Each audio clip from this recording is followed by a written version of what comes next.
Today, we had a rather choppy balance session in the ES with its impulse move to the downside in power hour. We do have FOMC tomorrow, which is a highly anticipated event, as well as a huge options expiration that could potentially cause a big rally when the hedges are taken off. One must be cautious going into the FOMC as liquidity can be pulled and large moves can occur.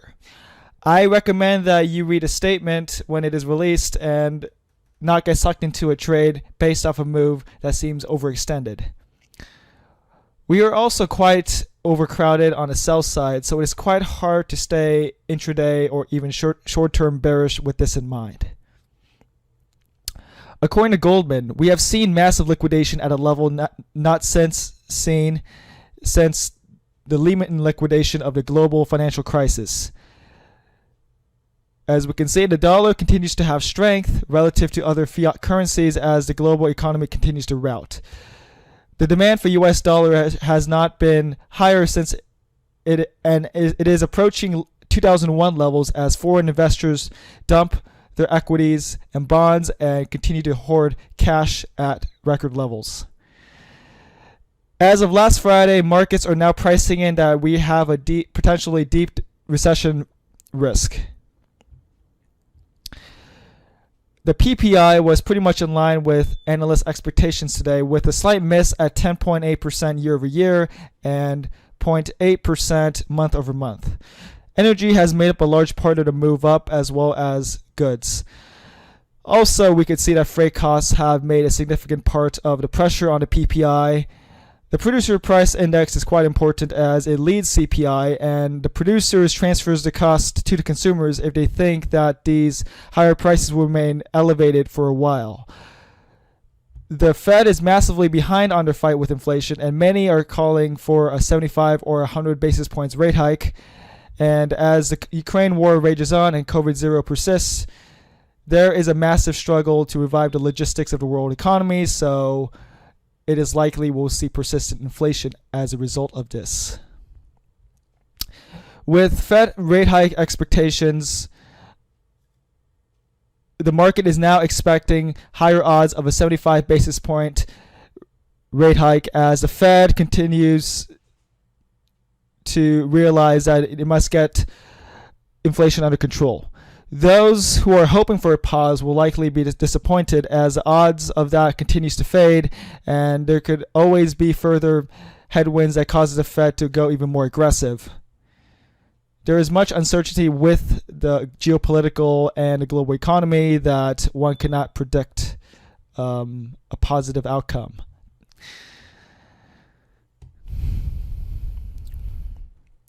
With CPI coming in very hot last Friday, the Fed realized that it has a lot of work to do in dealing with inflation. And the issue is that the Fed is massively data dependent and it does not know what will happen in the next few months.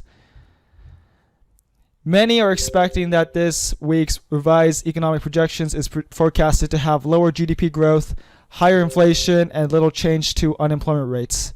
The Fed now will have to kill growth and demand so that supply can catch up to ease price pressures.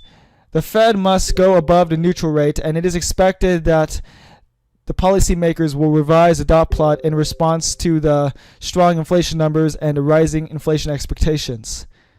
The Fed cannot stop the war in Ukraine nor make China open up, so the only thing the Fed can do is kill demand domestically and put us into a recession. Last Friday, the mortgage-backed securities market went no bid as the CPI coming in hot broke the bond market's perspective on the Fed's path, and as a result, mortgage rates jumped from 5.5% to 6%.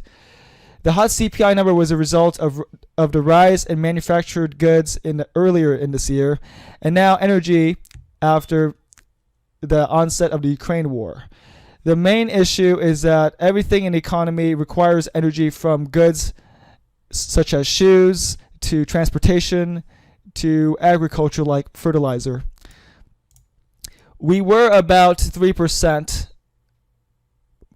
We had about a 3% mortgage rate at the end of the previous year, and in the past, a rise of 2% would cause housing to lose demand and would cause the housing market to cool off. But we have now risen 3% in the last 6 months.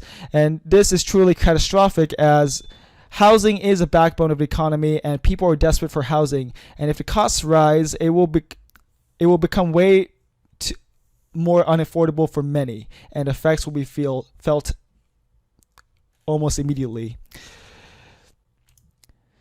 The Fed has a plan to raise the cost of money until inflation comes under control, but the Fed is currently moving at too slow of a pace with little effect with their incremental tiny raises.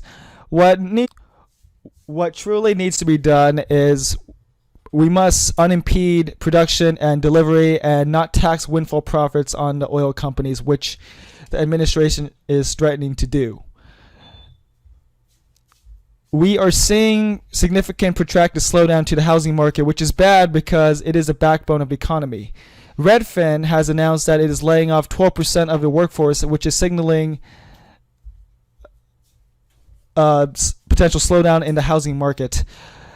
Redfin services a large portion of the economy, and it is signaling that we are potentially going to see a long-term issue in the economy. The housing inventory is likely not going to increase for a while, and we do have demand destruction, so builders have no incentive to build more houses. So we may see price plateau for the short term, and this could stall the drop in prices, which will come into effect much later. Now, if you take a look, the price of coal has been rising 4 times since the start of the Ukraine war, and due to various headwinds the economy is facing, we are seeing continuous shortages, transportation delays, price pressures, destruction of lead times, and uneven openings. We also see that natural gas had a large drop today in the face of the LNG terminal being restarted in Texas, as well as Joe Biden's planned trip to Saudi Arabia to reconcile in an attempt to lower energy prices. With oil demand forecasted to be strong into the end of the year, there must be serious action taken in order to deal with demand that is currently outpacing supply.